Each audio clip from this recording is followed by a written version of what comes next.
원장님, 저는 어떤 재료로 하면 좋을까요? 제가 재료를 나눌 때 가장 중요하게 보는 게 세 가지인데요. S티어로 또 A로 주고 싶은 거는, 이제 다음 B티어로는 C부터는 사실 안 쓴다가 좋다고 생각하는데, 일단 C티어로 넣을게요. 왜냐면 저는 안 쓰긴 하는데 복호 교정이나 이런 데서는 고민해볼 수도 있다 싶어서.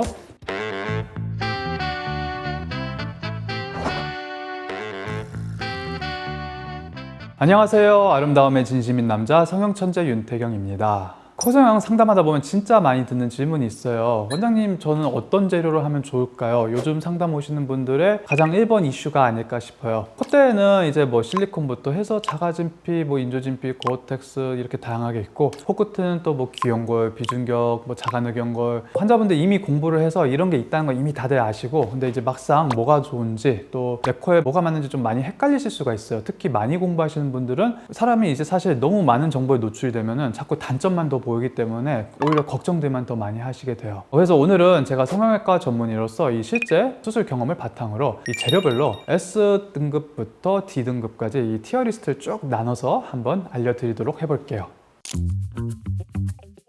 제가 재료를 나눌 때 가장 중요하게 보는 게 세 가지인데요. 첫 번째는 일단 안정성이에요. 일단 염증, 뭐 변형, 피부 손상 이런 부작용 위험이 얼마나 확률이 있을지, 혹은 발생했을 때 얼마나 심각한 부작용이 야기할지, 이게 첫 번째일 거고요. 두 번째는 지속력이에요. 이 수술 직후뿐만 아니라 5년, 10년, 그리고 뭐 길게는 내 평생까지 이 형태와 기능이 안전하게 얼마나 잘 유지되는지, 이게 중요할 거고요. 세 번째는 적용 범위예요. 다양한 구조와 피부 두께, 수술 목적에 얼마나 폭넓게 사용 가능한지. 그래서 S티어는 이 세 가지를 다 어느 정도는 만족할 수 있는 재료로 제가 꼽을 거고요. A티어는 이제 안정성, 지속력 다 좋은데 적용 범위가 조금은 아쉬울 수도 있는 그런 재료. B티어는 어느 정도 브로드하게 상황들에서 좋은 경우가 많은데 범용성이 조금 떨어지는 재료. 뭐 C와 D는 그냥 다 F로 주고 싶은 재료기는 한데, 어쨌든 사용하긴 하니까 사용 빈도가 적거나 아니면 충분히 좋은 대체제가 있는 경우, 이렇게 이제 좀 나눠볼게요. 그래서 중요한 거는 이제 S티어라고 해서 무조건 모든 사람한테 최고는 아니라는 거고요. 당연히 피부 두께나 뭐 비중격 상태, 첫 수술, 재수술, 또 어떤 수술까지 할 거냐, 이런 거에 따라서 A나 B티어가 오히려 잘 맞는 경우도 있을 수도 있어요. 특히 C티어나 D티어를 제가 오늘 재료로 꼽았더니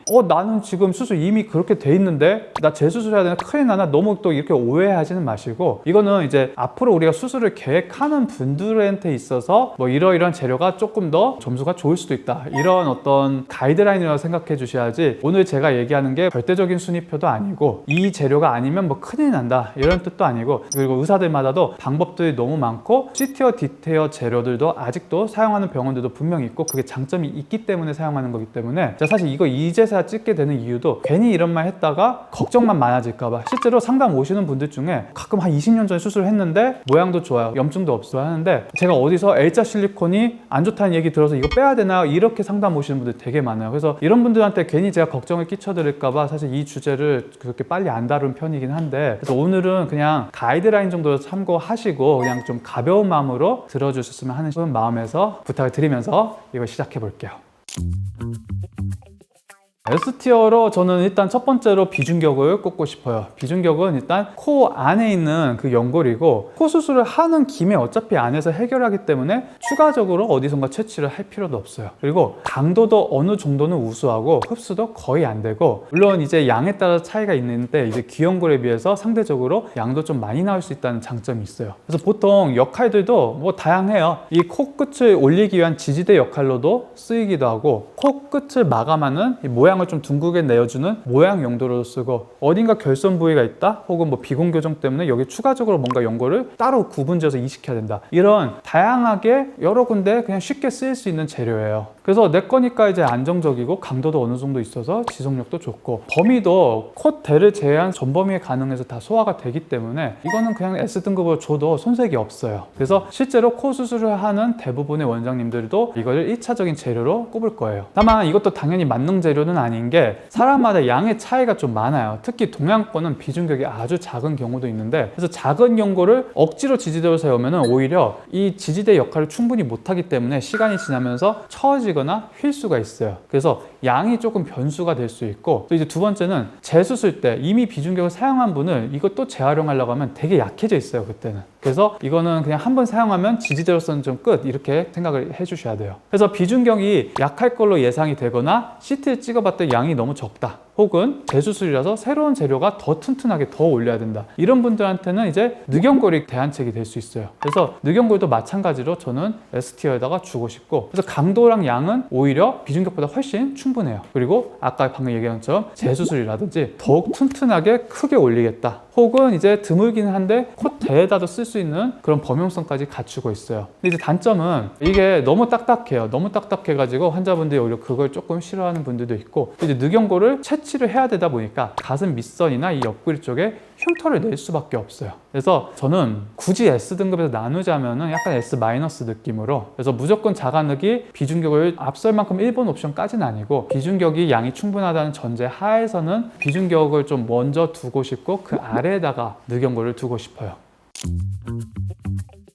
다음은 A티어로 꼽을게요. 비중격이랑 늑이 나왔는데 귀연골이 왜 안 나왔지? 생각하실 수도 있는데, 저도 이 귀연골을 S로 놓을까 A로 놓을까 조금 고민을 많이 했어요. 결과적으로 지금 A가 났는데, 귀연골이 그만큼 안 좋다는 건 아니고 첫 수술에서 비중격과 더불어서 가장 많이 사용하는 재료예요. 실제로 어떤 원장님들은 비중격을 아예 쓰지도 않고 귀연골로만 하시는 분들도 있어요. 귀연골의 최대 장점은 당연히 내 거니까 부작용이 훨씬 적고 촉감이 좀 둥글고 부드러워요. 그래서 이게 쓰이는 게 가장 좋은 위치는 코끝 가장 마감 부위, 지지대로서 보다는 이 모양을 낸 마감 부위에 쓰는 게 가장 좋아요. 그래서 자가늑이나 이런 것보다 좀 딱딱한 느낌도 덜하고 코끝의 둥근 느낌을 어느 정도 같이 살릴 수 있기 때문에 나중에 무리하게 올렸을 때 이제 비친 느낌이라든지 이런 걸로부터도 보호를 해줄 수가 있어요. 그러니까 이런 것만 따지면 이제 너무 좋은 S등급인데, 제가 이제 고민하다가 A로 내린 이유가 어쨌든 코성형이라는 거는 계속 어떤 트렌드가 변화해요. 한 2010년대 그리고 지금까지는 비중격 늑연골, 특히 지금 2020년대 넘어와서는 늑연골이 각광을 받을 수밖에 없는 게, SNS나 이런 매체들이 발달할수록 사람들이 사실 옛날보다 욕심이 조금 많아지고 있어요. 그래서 옛날 같았으면은 그냥 귀연골로 살짝 올려도 만족도를 많이 했었을 분들이 현대사에서는 그 정도 올리면은 코 수술한 보람을 못 느끼시는 분들이 많아요. 물론 이건 이제 사람마다 달라서 어떤 분은 또 거꾸로 난 자연스러운 게 좋은데 무슨 말인지 싶을 수도 있는데, 전체적인 추세를 말하는 거. 그래서 요즘에 환자분들이 갖고 오는 사진 기준으로는 귀연골만으로 이 지지대를 올리려면은 너무 자연스러운 케이스가 돼요. 그래서 그게 적합하신 분들은 저도 굳이 비중격 채취 안 하고 오히려 귀연골로만 플랜을 내드려요. 귀연골로만 하면 아주 좋은 게 기능적 문제도 거의 안 생기다시피 해요. 근데 어쨌든 대부분의 분들이 찾는 거는 귀연골로 올릴 수 있는 것 이상으로 쭉쭉 올려주는 걸 원하기 때문에, 그래서 범용성 부분에서 적어도 현대 코 성형 기준에서는 다소 떨어지기 때문에 A 플러스 느낌으로 A로 좀 주고 싶어요.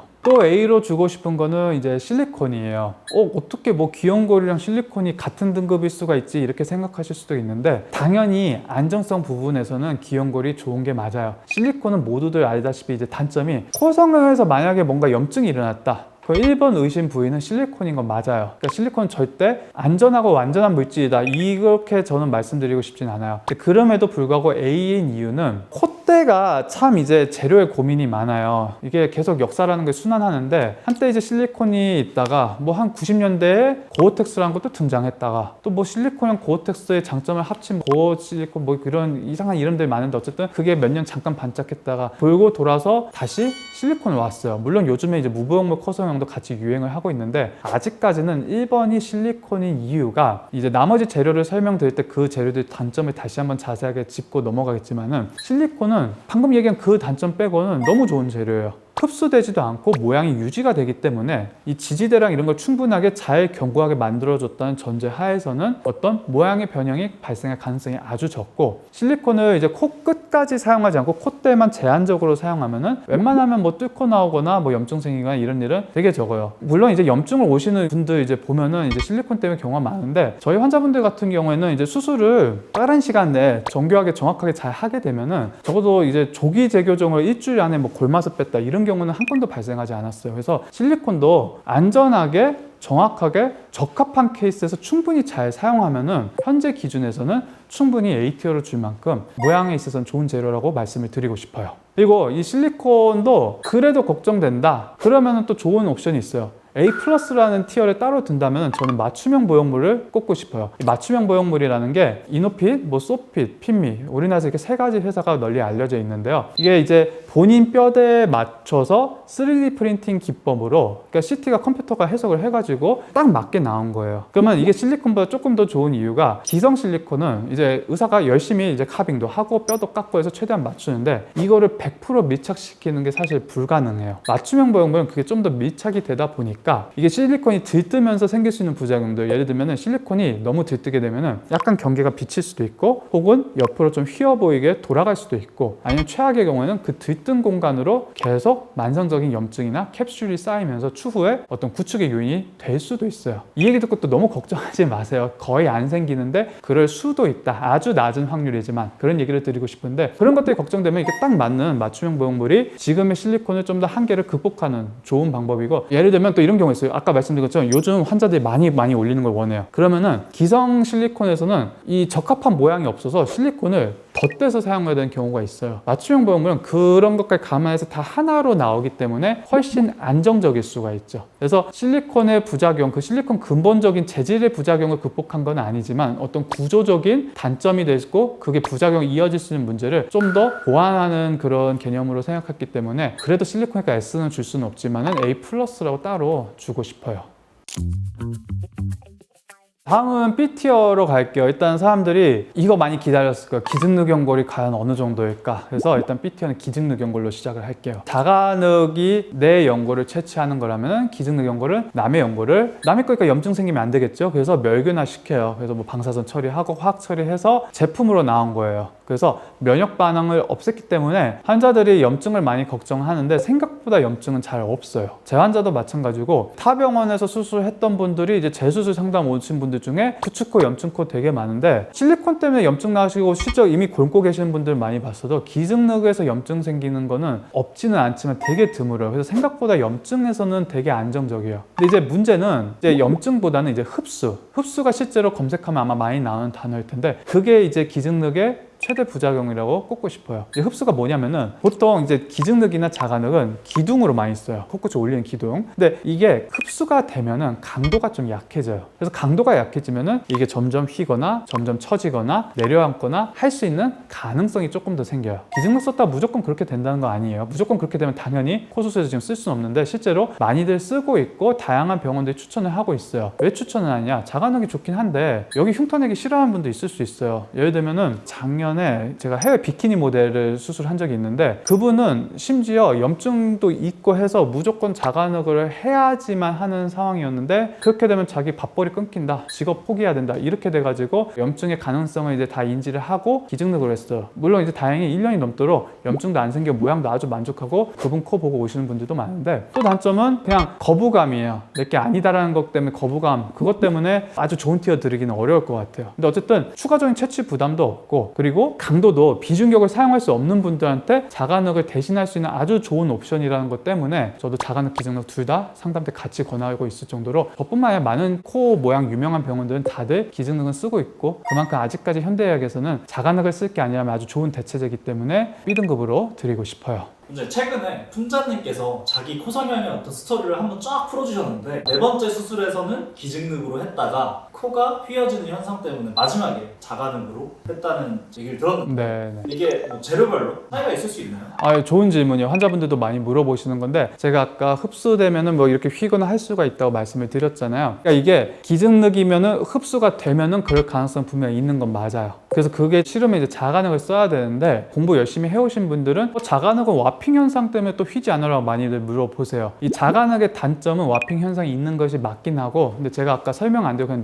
넘어가 버렸는데, 이 와핑 현상이라는 게 채취를 해서 이렇게 딱 모양에 알맞게 자르고 나면 얘들이 이랬던 모양이 조금 이렇게 휘어요. 아직 쓰지도 않았는데. 그러면 이제 이 와핑 현상에 대해서 이제 수술을 잘 해놓는 게 사실 이제 의사의 역할인데, 저만 그런 게 아니라 좀 코성형, 특히 자가능으로 유명한 병원들은 이 와핑 현상을 감안해서 자기들만의 노하우들이 다 있어요. 그런 노하우를 가미를 해서 축을 올려놓으면은 웬만하면은 자가능이 휘어서 뭐 재수술로 하러 왔다 이런 분들은 잘 없기 때문에 흰다 쪽은 좀 기증능의 흡수가 좀 더 가능성이 높을 것 같아요. 이제 다음 B티어로는 이제 자가진피, 자가근막, 그리고 인조진피 이 세 가지를 꼽고 싶어요. 뇌 진피한 근막은 물론 이제 채취 부위나 이런 건 조금씩 달라요. 뇌 진피 같은 경우에는 엉덩이에서 떼야 되고, 근막 같은 경우는 이제 두피나 귀 뒤에서 떼는데, 왜 인조진피랑 같은 티어에 나왔느냐? 내 거지만 치명적인 단점들이 있어요. 엉덩이 진피 같은 경우에는 5, 6cm 흉터를 내야 돼요. 이거 알고 받으신 분들 별로 없을 거예요. 저거 재수술 상담하다 보면은 그걸 전뼈에서 받으신 분들은 다른 옵션이 없는 줄 알았다. 다들 똑같은 말씀하세요. 귀 뒤나 측두근막은 일단 볼륨이 너무 얇고, 그리고 근막을 떼게 되면 좀 통증이 오래 가는 분들이 있어요. 그래서 그런 것들이 좀 단점이라서 A로까지는 못 줬고, 그리고 인조진피 같은 게 이제 그런 단점들은 없지만은 그래도 이제 내 건 아니기 때문에 그래서 그냥 똑같은 티어를 줬어요. 근데 왜 셋 다 A 티어가 아니냐? 결국 실리콘보다 얘네는 아직까지는 차선책인 게 다소 흡수가 돼요. 그러니까 모양면에서 실리콘보다 분명 다소 아쉬울 수 있는 건 맞기 때문에 그래서 B 티어를 드렸습니다. C부터는 사실 안 쓴다가 좋다고 생각하는데, 굳이 뭐 C랑 D를 나눠야 되니까 굳이 어떻게 나눌까 고민하다가 일단 A자를 C티어로 넣을게요. 왜냐면 저는 안 쓰기는 하는데 지금도 아직도 현대에서도 쓰고 있는 원장님도 있어요. 분명 장점은 있어요. 일단 A자 실리콘 같은 경우는 비개방을 할 수 있고 수술이 아주 빨리 끝날 수 있고, 본인의 어떤 자연 구조물들을 안 건드려요. 안 건들기 때문에 뭐 눌렀을 때 좀 말랑말랑하고 좀 더 쉽게 놓을 수 있는 장점이 있어요. 그래서 이거를 뭐 마냥 F라고 줄 수 없는 게 그런 장점들 때문에 아직까지도 사용하는 분들도 있고, 다만 왜 저도 그렇고 요즘 좀 트렌디한 젊은 의사들은 사용하지 않느냐, 이게 계속 실리콘이 코끝이 미니까 결국엔 점점 얇아지다가 언젠간 뚫려요. 물론 자가능이든 비중격이든 이걸로 올린 것도 피부가 못 버티는 분들은 얇아질 수 있는 게 맞는데, 그런 조직들은 절대 뚫리진 않아요. 근데 이 L자 실리콘 혹은 L자까지 아니라도 코끝에다 실리콘 쓰는 분들은 뚫리기 때문에 한번 뚫리면 그건 너무 치명적이거든요. 여기 꼬매도 되게 움푹 파이듯이 이상하게 쪼그라들고 하기 때문에 많은 병원들이 사용하지 않는 거고, 그래서 그런 것 때문에 C 아래로 주고 싶은데 그래도 범용성이 있는 것도 많기 때문에 마냥 D나 F 주기보다는 C 티어로 올려봤습니다. 그 다음에 이제 뭐 인공연골, 인공뼈로 이제 많이 알려져 있는 메드포랑 메쉬를 꼽고 싶어요. 안 녹는 실 성분으로 만들어진 게 메드포고, 녹는 실 성분으로 만들어진 게 이제 메쉬예요. 둘 다 마찬가지로 제가 D를 줘야 되는데 하다가 C를 결국엔 준 이유가 어쨌든 분명한 장점은 있어요. 일단 단점은 어제도 이 수술 때문에 1시간 더 걸려버려서 늦게 끝났는데, 메드포로 기둥을 싹 올리고, 심지어 이분 같은 경우는 고어텍스로도 기둥을 올린 좀 예외적인 케이스인데, 이렇게 되면은 점막도 다 유착이 되고, 정말 심각한 문제는 모든 코수술, 특히 재수술, 3수술, 4수술 가장 핵심이 내 비중격 기둥이 온전하게 유지가 돼야 돼. 거기를 기초로 해서 자가능이를 썼든 뭘 썼든 올려야 되는데, 메드포를 쓰신 분들은 이 비중격이 많이 흡수돼 있어요. 그래서 다음 재건을 해야 될 때 굉장히 난감해요. 어떤 분들은 심지어 코 안에 뚫려서 그게 나오는 분들도 있어요. 그러니까 뚫리는 건 심각한 거기 때문에 당연히 요즘 많이 안 쓰고, 근데 이게 생각보다 환자들은 본인들이 썼는지 안 썼는지 모르는 경우들이 많아요. 그래서 그건 사실 열어보기 전까지 좀 알기가 힘든데, 근데 이제 왜 그래도 이제 C로 했느냐, 이 특장점이 있는 게 얘네는 엄청 얇은데 자가늑보다 강해요. 그러니까 자가늑 같은 경우는 제가 항상 환자들한테 설명을 드리는 게, 근데 기둥이 조금 두껍기 때문에 여기 약간은 조금 뭐 엄청 뾰족한 걸 원하시는 분들한테는 좀 아쉬울 수 있어요. 꼭 설명을 드리는데, 복코 개선에는 어마어마한 효과가 있어요. 그래서 아직까지 좀 조용하게 쓰는 그런 병원들이 있는 것 같고, 상당한 병원들이 그런 치명적인 부작용 때문에 안 쓰지만은 복코 교정이나 이런 데서는 고민해볼 수도 있다 싶어서 C티어로 드릴게요. D티어로 이제 제가 고어텍스를 꼽을게요. 사실 위에 C나 D나 다 거기서 거긴데, 어제 저녁 수술에 제가 고어텍스 때 너무 고생을 했어요. 그래서 그냥 제 기분 때문에 지금 그 반영이 돼서 D를 좀 더 깎아내렸을 수도 있는데, 사실 다 쓰면 안 된다 이건데, 고어텍스가 한때 되게 유행을 했어요. 이유가 뭐냐면은 실리콘이 썼더니 자꾸 노는 거예요. 근데 고어텍스는 피부랑 딱 붙어서 안정감이 있고, 그래서 염증은 고어텍스에서 제가 생기는 걸 거의 본 적이 없어요. 그러니까 그런 안정화 때문에 한때 1990년대에 좀 유행을 했었고, 우리나라보다 수술 시기가 늦는 요즘 중국, 동남아 이런 데서 고어텍스 환자들이 점점 많아지고 있어요. 근데 그런 장점에도 불구하고 왜 결국 지금 시장에서 퇴출되고 있느냐, 이게 한 번에 잘 끝내야 돼요. 재수술을 하려고 하면 이게 착 붙어 있어서 제거를 이제 굉장히 어렵고, 물론 이제 우리처럼 재수술 많은 원장님들은 잘 제거를 하긴 하는데, 문제는 이미 착 붙어 있기 때문에 이걸 떼내고 나면 피부가 굉장히 얇아져 있어요. 그러면 그 얇은 조직에다가는 실리콘을 넣든 뭘 넣든 원래 안 얇았던 피부 마냥 자연스럽게 보이기가 힘들어요. 그래서 뭐 근막이나 진피로 이제 보강을 하는데, 보강한 코랑 원래부터 자연스러웠던 코는 당연히 느낌 차이는 있을 수밖에 없어요. 그래서 이게 처음에 제대로 안 되면 돌이키기가 어렵다. 이게 너무 좀 심각한 문제이기 때문에 뒤로 꼽았고, 특히 처음에 잘 돼도 문제인 게 60대, 70대 분들 중에 고어텍스 때문에 상담 오시는 분도 있어요. 아무 문제 없고 모양 예뻐서 잘 살아왔는데 중년이 되니까 여기가 오돌토돌 비치고 빨개지더라. 염증 생겨서 빨개지는 게 아니라 나이 먹으면 여기 피부 얇아져요. 얇아지는데 하필 고어텍스 붙어 있으니까 너무 심각하게 보기 흉하게 얇아지는 거예요. 그렇기 때문에 고어텍스는 정말 사용 안 하는 게 좋을 것 같아서 좀 더 아래로 뒀어요. F 있으면 저는 F 주고 싶은데 고어텍스 쓰는 병원도 분명히 있고 나름 장점을 생각해서 하실 수도 있기 때문에 일단 D로 드리겠습니다. 원장님, 저희가 사실 초반에 진리의 케이스 바이 케이스다 이런 얘기를 했었는데, 네. 원장님 봤을 때 좀 케이스별로 추천하는 보형물 한번 마지막으로 정리 한번 부탁드립니다. 그러니까 물론 S등급이 좋은데, 케이스는 사실 1000가지 케이스도 다 케이스예요. 그러니까 S등급이 아닌데 좋은 것들 위주로 한번 꼽아볼게요. 뭐 S등급은 당연히 내가 화려한 코 꽂고 싶다 그럼 당연히 작은 거 확 올리고 그게 확실할 거고, 실리콘이 더 좋은 케이스는, 실리콘 싫어하는 분도 있어요. 근데 제가 끝까지 실리콘으로 설득을 하는 분도 있는데, 본인이 원하는 높이가 여기가 한 5-6mm 돼야 되는 분들이에요. 자가 조직, 뭐 진피, 근막, 뭐 연골 다진 거, 인조진피 이런 것들은 5-6mm 절대 커버를 못해요. 그걸로 5-6mm 다 올려버리면 흡수가 너무 많이 돼요. 모양이 울퉁불퉁해지고 이상하게 될 거기 때문에, 그런 많은 콧대 높이를 요구하는 분들은 실리콘을 꼭 쓰는 걸 추천해 드리고 싶고요. S등급보다 오히려 귀연골 쓰는 거 좋은 분들도 있어요. 코끝을 많이 올릴 필요는 없고, 피부가 짧지도 않고 피부는 넉넉한데 각도가 처졌다거나 좀 얘를 조금만 더 빼면 되는 분들, 그런 분이면 굳이 저도 S등급 재료 권하지 않고 지금 다 좋은데 그냥 그것만 해결하면 되니까 귀연골로 합시다 해서 귀연골로 기둥도 만들고 코 겉모양도 만들고 귀연골로 코끝 단차까지 콧대 좀 올리고 그렇게 하는 분들도 있어요. 그래서 그런 분들 오히려 S등급이나 뭐 실리콘보다 귀연골로만 하는 게 더 좋을 수도 있어요. 아니면 또 진피나 근막 쓰면 좋은 경우들은 한 1-2mm만 올려도 되는 분들, 그런 분들은 굳이 실리콘을 안 써도 1-2mm면 흡수 돼봐야 뭐 거기서 거기에요. 어떤 분들은 여기는 1-2mm, 뭐 여기는 3-5mm 뭐 이렇게 좀 다양할 수도 있는데, 그런 분들도 마찬가지로 좀 3-5mm 되는 부분을 다른 재료로 좀 보강을 하고 1-2mm만 좀 얇게 진피나 근막으로 깔아주면은 설령 좀 흡수되더라도 되게 조금만 흡수되기 때문에 자연스럽게 좀 연결이 될 수가 있어서 실리콘을 쓰는 경우랑 좀 유사한 모양을 내면서도 실리콘을 피할 수 있기 때문에 오히려 A등급 준 실리콘보다 B등급의 등급은 낮지만 그런 분들은 오히려 좋은 옵션이 될 수도 있어요. 그래서 그걸 무보형물 코성형이라고 하는데, 기본적으로 콧대 높이가 있는 분한테는 오히려 S등급, A등급보다 B등급이 더 좋을 수도 있어요. 재료 선택은 이제 검색해서 요즘에 이게 문제 있다더라 꼭 이런 거라든지 어떤 유행이나 혹은 가격 이런 것만 보고 선택하시면 안 되고, 본인의 피부 상태나 이 뼈대 높이, 코 구조, 또 과거 수술 이력, 그리고 내가 자연스러운 거, 화려한 거, 어떤 라인 원하냐 이런 거를 종합적으로 고려를 해서 판단을 내려야 돼요. 그래서 이제 상담할 때 저는 실컷 뭐 쓰고 싶어요 혹은 뭐 쓰고 싶어요 이렇게 정해서 오시는 분들이 있는데, 공부하시는 건 아주 좋아요. 기초 정보를 쌓고 오시는 건 좋은데, 최종 결정은 꼭 전문가를 만나고 충분히 상담을 해서 나만의 맞춤 조합을 꼭 찾으셔야 안전하고 이상적인 성형이 될 수가 있어요. 그래서 유튜브만 보고 정하기보다는 오늘 제가 말씀드린 거는 그냥 참고 지표, 가볍게 기초 자료로 공부 정도만 하시고 나머지 내용은 상담하셔서 저와 함께 자세하게 얘기를 하면서 정하셨으면 좋겠습니다. 이상 성형천재 윤태경이었습니다. 감사합니다.